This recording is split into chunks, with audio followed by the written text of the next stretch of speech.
lá má gaibhúla seo Fiona ríist in dú hamise gópa an Taigh ar na háran acamsa san na bhád, agus hamise dul a healtan gaibh catchan bími nuair hamise go dúnsacha na háran agus a gópar an taisbeanadh acamsa san na bhád. Well, seo mé an drasta sa kitchen na Taigh se Aite uamhsach frickarach a haun son sein an loi go háid sgas go bhéal na acoustics chomá agus sin fan be me se a gin of practice an luag san bí a be me se a cleachig ag a bhád nó as a taisbeanadh. Mar is strích gus a jourig bí sinné a déanamh sessionin gin an loi ina heo sgas go bhéal borst uamhsach má acinne son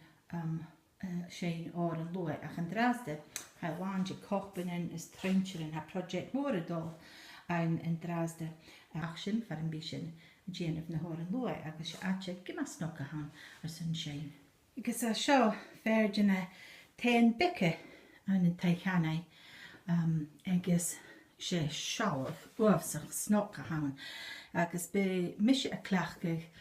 áran nó ga me dhéana bhuair mar sin se Aite uamhsach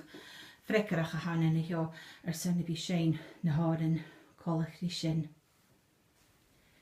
Agus sin an seomar lepi ag mairid fi seo caimbo agus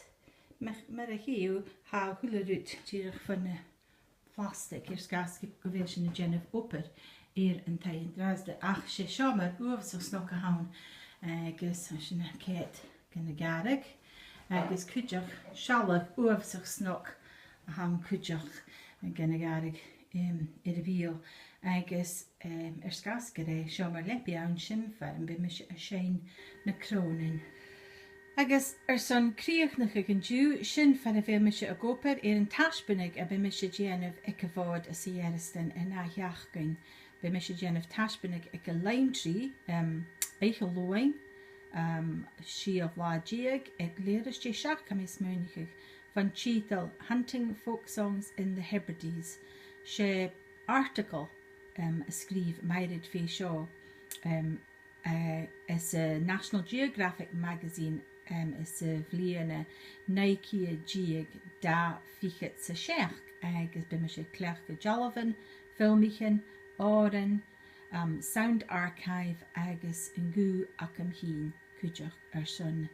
an stóri a hócail bio ha is múnichig. So, gur son nach tíigh sí bhain.